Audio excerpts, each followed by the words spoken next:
like, what you call it now? You buy a house for an investment property for real estate, yeah, for that, right?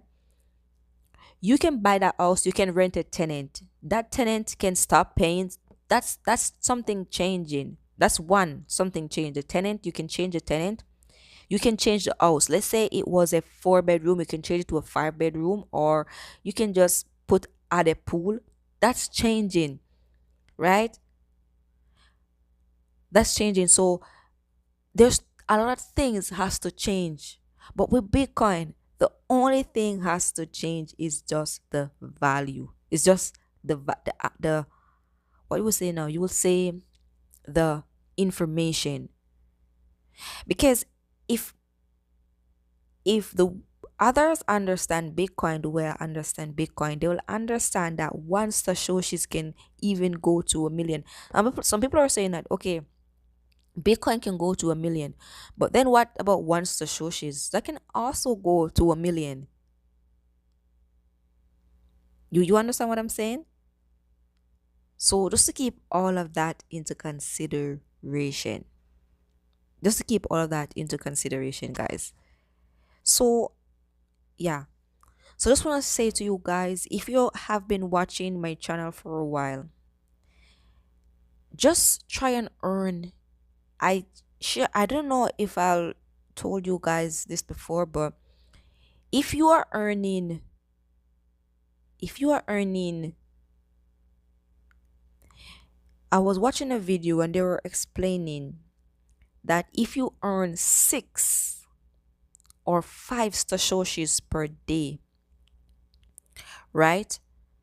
They're saying that in 10 years you would have been in the 20% of Bitcoin.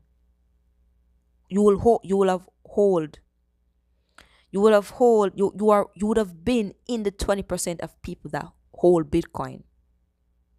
If you just hold like around 6 satoshis, earn 6 satoshis, 6, not even 60, guys, 6 for 10 years every day.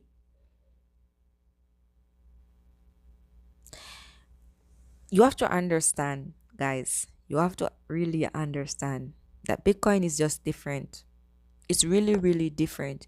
You know, some people, they're in some places, they don't have like what would you say? I know this is like, but I want to explain to you guys. I want to explain so much to you guys. So I'm going to put this video in a part 2.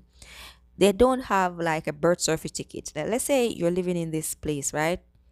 And you don't have a birth certificate. Like your next door neighbor have your baby and you don't get a birth certificate. Like nobody knows that you're here. But let's say you see someone walking, right? And they're like,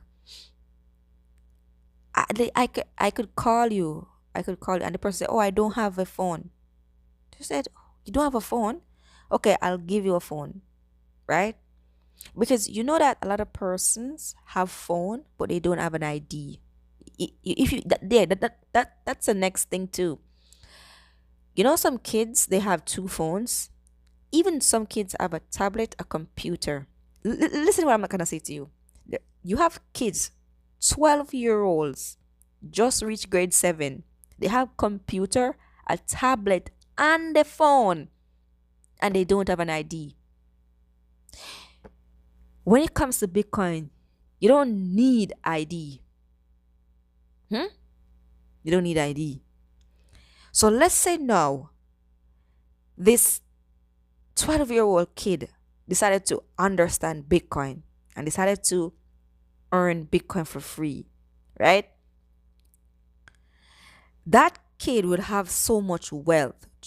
By the time that kid will reach the next 3 years of earning satoshis, that kid will have a wealth surpass even the person that has had real estate for 10 years. You understand what I'm saying? And they don't have an ID. They never borrow money from the bank. Just by having a cell phone or a tablet or a computer. You have to understand that if Bitcoin have a cap of 21 million and we're earning free Satoshis, someone somewhere is paying out these Satoshis.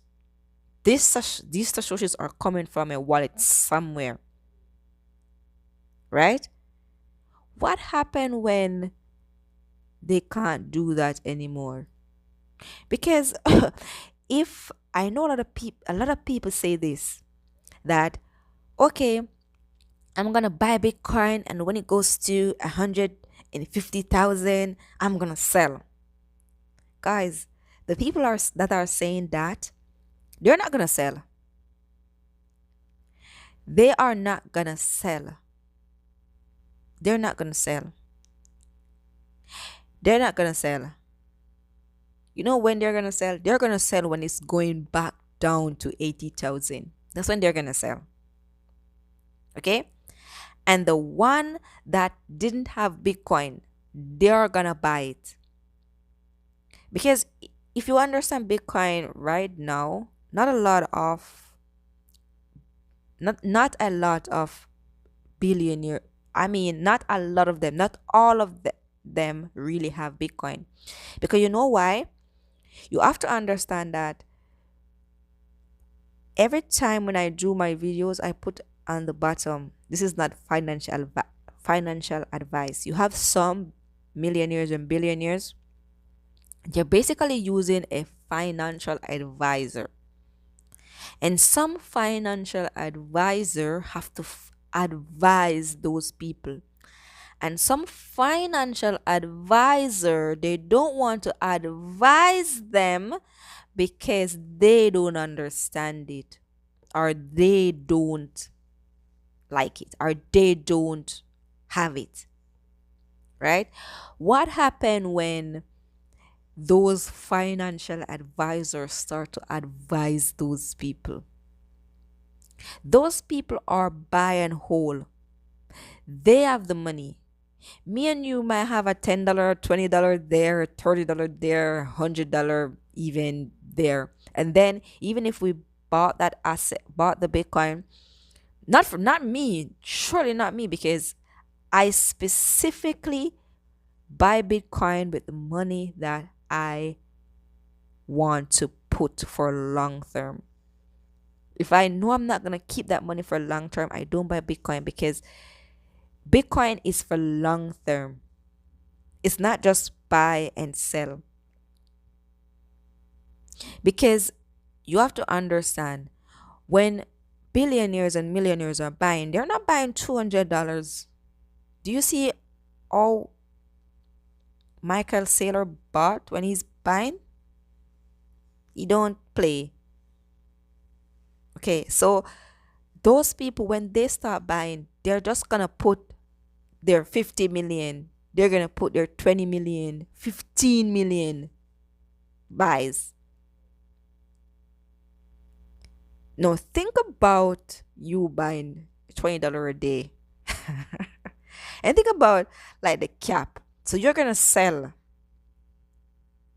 your Satoshi to those people and then go back to them to buy it with your $20. How is that? How does that make sense?